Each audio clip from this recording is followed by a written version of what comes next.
할렐루야! 6월 1일 교직원 치플에 오신 여러분을 환영하고 축복합니다.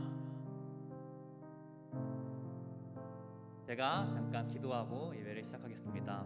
하나님 감사합니다. 하나님, 비록 영상으로 드려지는 예배지만 하나님을 진정으로 찾고 또 하나님을 만나는 귀한 예배 되길 소망합니다. 하나님, 찬양할 때 우리 마음 가운데 충만히 역사해 주시옵시고, 말씀을 들을 때 우리의 마음을 열어주시고 그 말씀이 우리 마음에 온전히 심기어 자라고 열매 맺을 수 있도록 주님께서 인도하여 주시옵소서. 역사하시는 주님께 감사드리오며 예수 그리스도의 이름으로 기도드립니다. 아멘. 이 시간 거룩하신 성령이여 함께 찬양하겠습니다.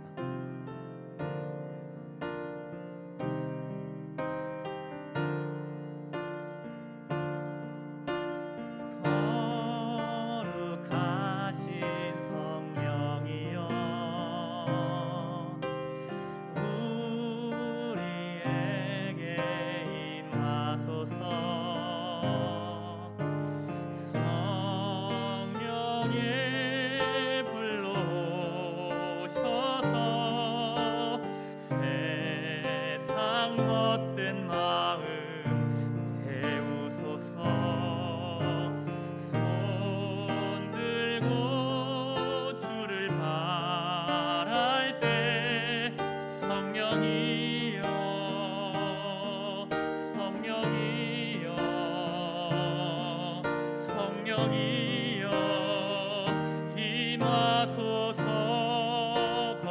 성령이여, 거룩하신 성령이여, 우리에게 임하소서. 손 들고 주를 바랄 때 세상 헛된 마음 태우소서. 손 들고 주를 바랄 때 성령이여, 성령이여, 성령이여 임하소서. 성령이 불러오셔서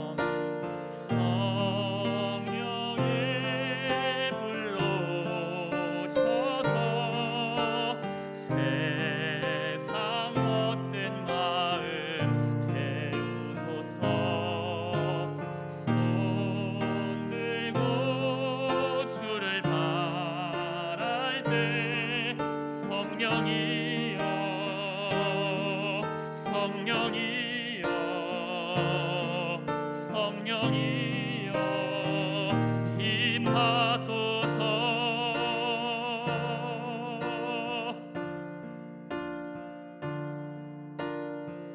허무한 시절 지날 때, 깊은 한숨 내쉴 때, 그런 풍경 보시며 단식하는 분 있네.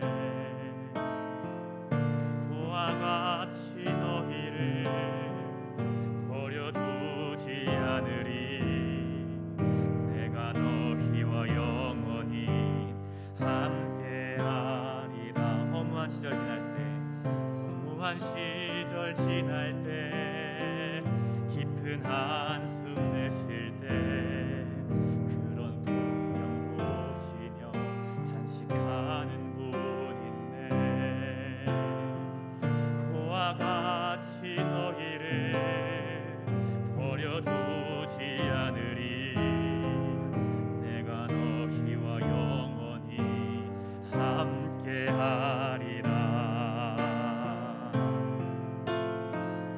성령이 오셨네, 성령이 오셨네. 내 주에 보내신 성령이 오셨네. 우리 인생 가운데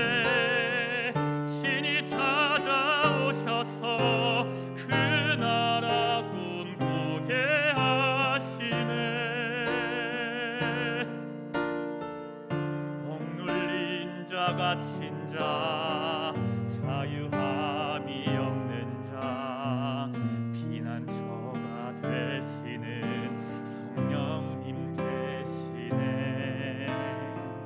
주의 영이 계신 곳에 참 자유가 있다네. 진리의 영이신 성령이 오셨네. 성령이 오셨네. 성령이 오셨네. 성령이 오셨네.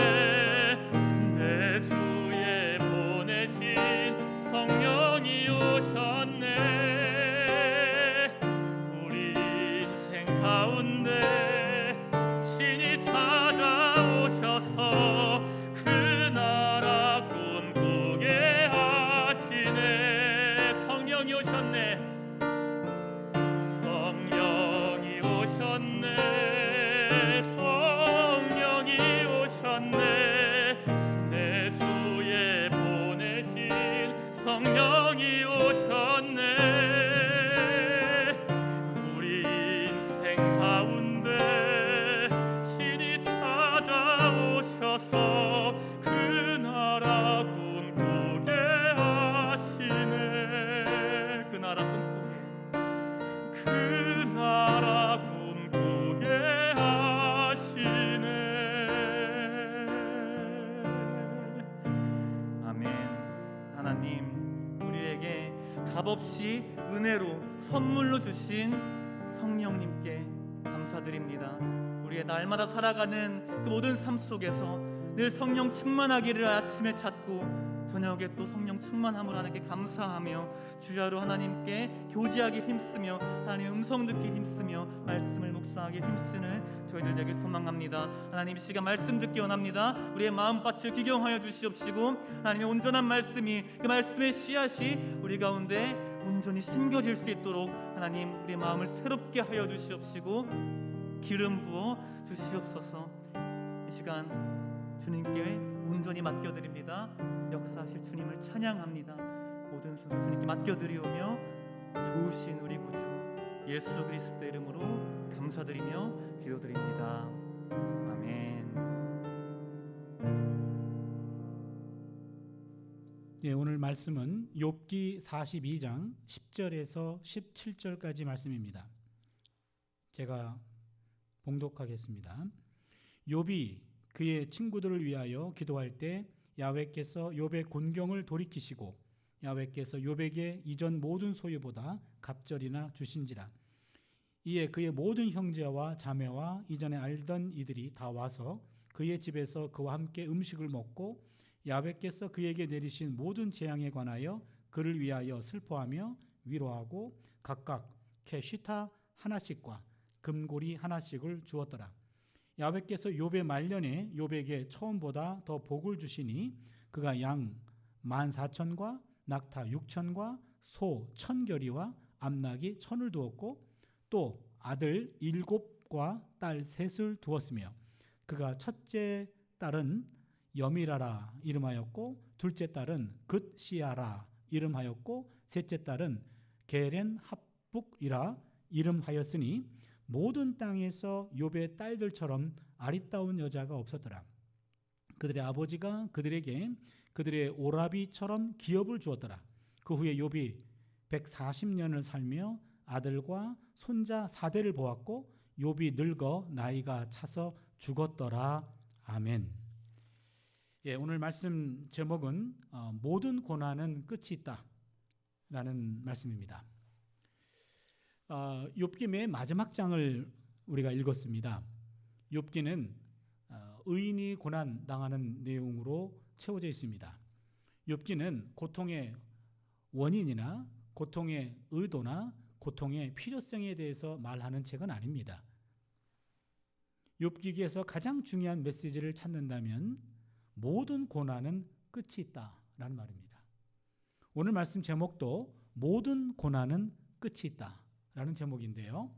우리를 괴롭히고 있는 그 어떤 고난도 우리보다 먼저 돌아가십니다. 고난이 나보다 먼저 없어집니다. 우리가 고난보다 더 오래 삽니다. 욥의 고난도 고난 속에서 욥이 끝장날 줄 알았는데 욥의 생애 속에서 고난이 먼저 끝장났습니다. 욥기 42장 10절을 보니까 욥이 그의 친구들을 위하여 기도할 때 야훼께서 욥의 곤경을 돌이키시고 야훼께서 욥에게 이전 모든 소유보다 갑절이나 주신지라 그랬습니다. 평생 갈 것 같았던 고난의 현실이 어느 순간 사라진 겁니다. 그런데 여기서 한 가지 점을 우리는 놓쳐서는 안 됩니다. 고난에서 회복으로 넘어가는 그 전환점에서 기도를 통해서 욥이 변했다는 사실입니다. 기도할 때 변화가 찾아왔다는 사실입니다. 고난 받기 이전의 욥과 고난 이후의 욥은 조금 다릅니다. 고난 받기 이전의 욥은 자녀를 위해서 예방적인 차원에서 제사를 드리고 주도 면밀하게 자신과 자녀들의 경건 생활을 철저히 챙겼던 아주 경건한 사람이었습니다. 욥기 1장 5절을 보면 이렇게 기록이 되어 있습니다. 그들이 차례대로 잔치를 끝내면 욥이 그들을 불러다가 성결하게 하되 아침에 일어나 정결하게 하되 그들의 명수대로 번제를 드렸으니 이는 욥이 말하기를 혹시 내 아들들이 죄를 범하여 마음으로 하나님을 욕되게 하였을까 함이라. 욥의 행위가 항상 이러하였더라. 항상 자녀들을 위해서 정결하게 하기 위하여 그들을 위해서 하나님께 매일매일 번제를 드렸던 그런 경건한 사람이었습니다. 그런데 말이에요, 냉정하게 말하면 자신의 가족만 챙기는 이기적인 기도였다고도 볼 수 있습니다. 욥의 경건의 범주가 가족의 한계를 넘지 못한 겁니다.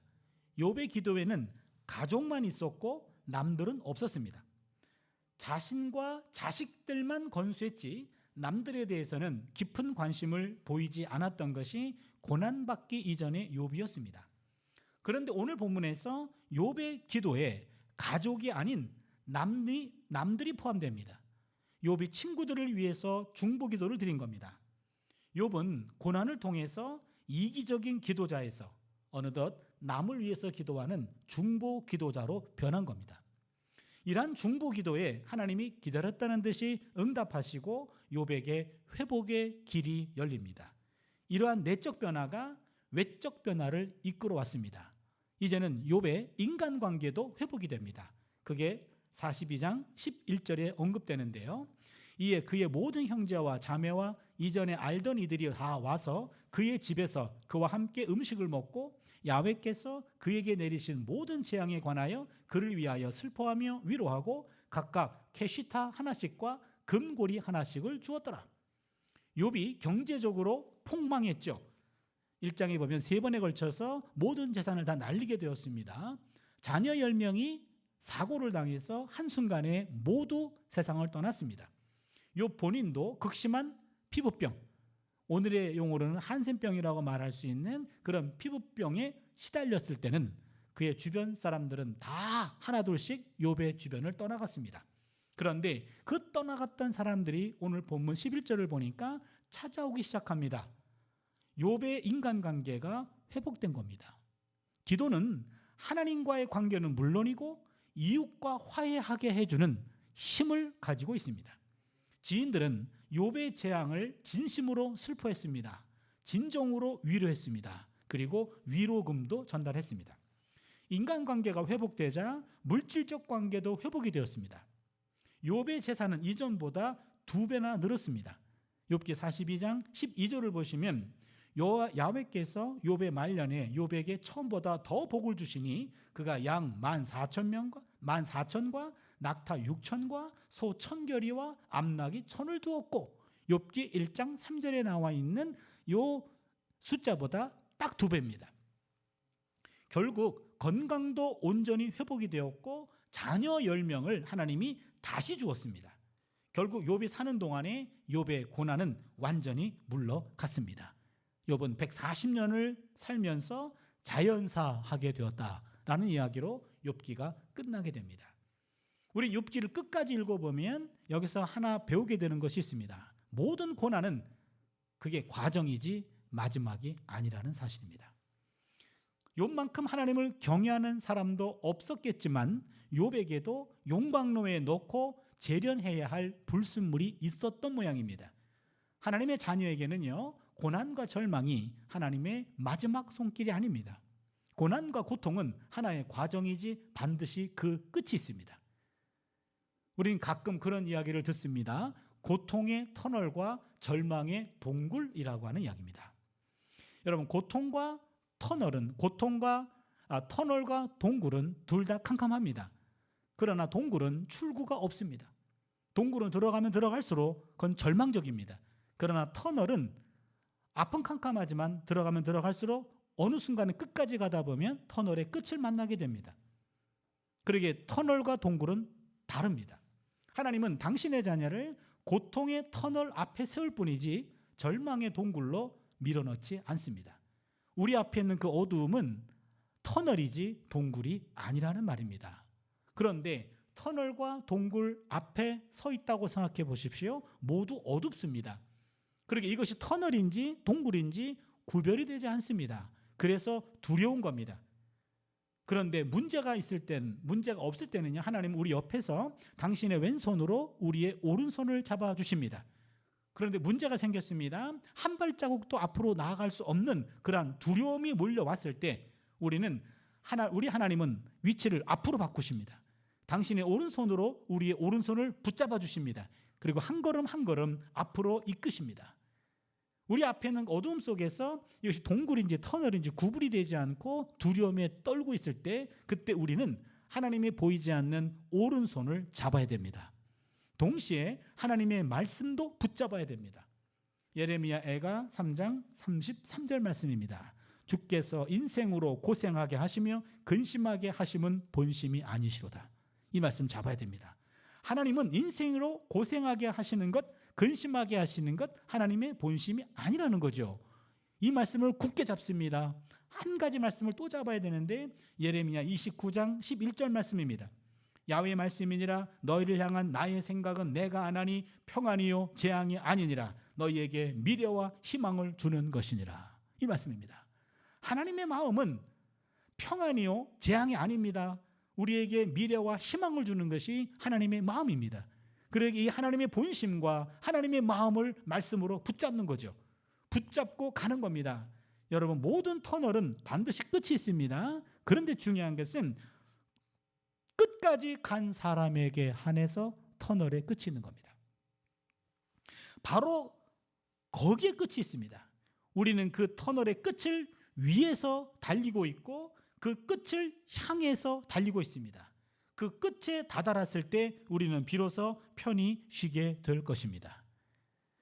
그러기에 우리에게 있는 그 어떠한 일도, 어떠한 고통과 절망이라고 하는 것도 반드시 그 끝이 있다라는 사실을 우리 마음속에 놓쳐서는 안 됩니다.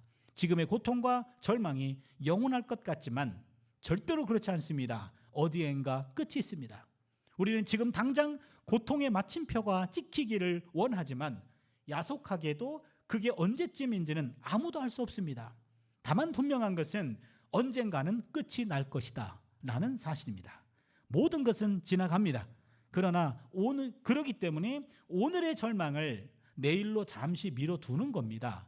지금 당장 주저앉거나 도망치고 싶은 그 마음을 내일로 잠시 미뤄두는 겁니다. 곧 끝 모를 분노로 내일 끝없는 분노를 바로 내일로 잠시 미뤄두는 겁니다. 그러다 보면 어느 순간에 나를 괴롭혔던 그 순간이, 그리고 그 일들이 지나가고 있음을, 아니 이미 지나가 버렸음을 알게 될 것입니다. 따라서 신앙인은 절망의 상황에서도 절망의 구름이 걷히는 희망을 바라보는 자들, 이게 바로 신앙인들입니다. 말씀을 정리할게요. 세상은 고통으로 가득하지만 한편 그것을 이겨내는 일로도 가득 차 있습니다. 헬렌 켈러가 한 말입니다. 그는 시각장애우였고 청각장애우였고 듣지도 못했고 보지도 못했던 그였지만 그는 말합니다. 세상은 고통으로 가득하지만 한편 그것을 이겨내는 일로도 가득 차 있다. 바로 이 말입니다. 세상은 고난으로 가득 차지만 고난의 극복으로도 가득 차 있습니다. 왜 나만 고난 받느냐고 원망하고 불평만 할 것인가? 아니면 고난 이유를 바라보며 팔을 걷어 붙일 것인가? 미국의 유명 작가인 닉 브라운이라는 사람의 공포의 헤이가르라는 만화가 있습니다. 주인공 헤이가르는 아주 거친 사람이지만 가정적인 바이킹이었습니다. 이 헤이가르는 자신이 탄 배가 폭풍우 속에서 벼락을 맞았어요. 좌초되었습니다. 그러자 신을 원망하면서 하늘을 향해 외칩니다. Why me? 왜 하필 나입니까? Why me? 그러자 하나님이 그에게 이렇게 되묻습니다. Why not? 왜 넌 안 되지? 왜 하필 나입니까? 왜 넌 안 되지? 교통사고로 부인과 딸을 잃었습니다. 하나님을 원망하고 방황하던 미국 대통령 바이든, 그 바이든의 아버지가 바이든이 30대였을 때 교통사고로 부인을 잃고 딸을 잃어버려서 좌절하고 절망하는 시기를 보낼 때 그 아버지가 보낸 만화가 바로 이 내용입니다. Why me? Why not? 왜 나만 겪는 고난이냐고요? 왜 당신은 안 되죠? 모두가 이 모양 저 모양으로 고난을 당하고 있는데 말이에요. 고통 총량의 법칙이라는 말이 있습니다. 인간은 누구나 동일한 양의 고통 주머니를 갖고 태어난다라는 말입니다. 고통 주머니에는 고생, 역경, 분노, 좌절, 배신, 불안, 공포 이런 것들이 담겨 있습니다. 어떤 사람은 인생 초년에 왕창 고생을 받아서 조실부모하거나 어릴 때 큰 병에 시달리거나 아니면 어릴 때 큰 사고를 당했어요. 또 다른 사람은 중년에 갑자기 부도를 맞거나 성인병에 걸리거나 배신을 당하기도 해요. 어떤 사람은 잘 나가다가 말년에 망신을 당하고 한 방에 훅 가기도 합니다. 또 어떤 사람은 일수나 월부처럼 조금씩 거의 매일, 거의 매달마다 곤고하게 고통을 겪으며 살아갑니다. 대통령도 재벌 회장도 종교 지도자도 이 고통 총량의 법칙에서 벗어나는 일을 본 적이 없습니다. 모든 사람들에게는 동일한 양의 고통 주머니가 있다는 겁니다. 그리고 내가 고통을 당할 때 내 인생에서 겪어야 할 고통의 양 중에 지금 미리 내가 경험하고 있구나 라고 생각한다면 고통을 줄여가는 인생이 되지 않을까요? 영국 속담 중에 잔잔한 파도는 훌륭한 뱃사공을 만들지 못한다라는 말이 있습니다. 인생에서 거친 파도를 만나거든 이제 불평만 하지 말고 오히려 감사할 수 있지 않을까요?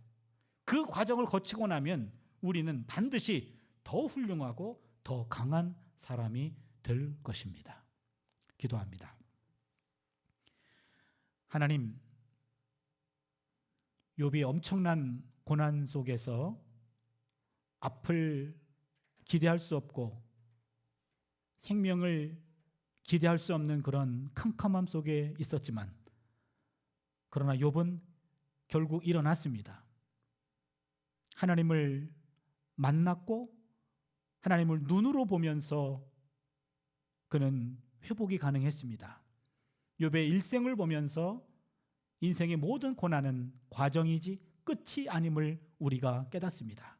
모든 고난은 끝이 있다라는 말씀을 다시금 상기합니다.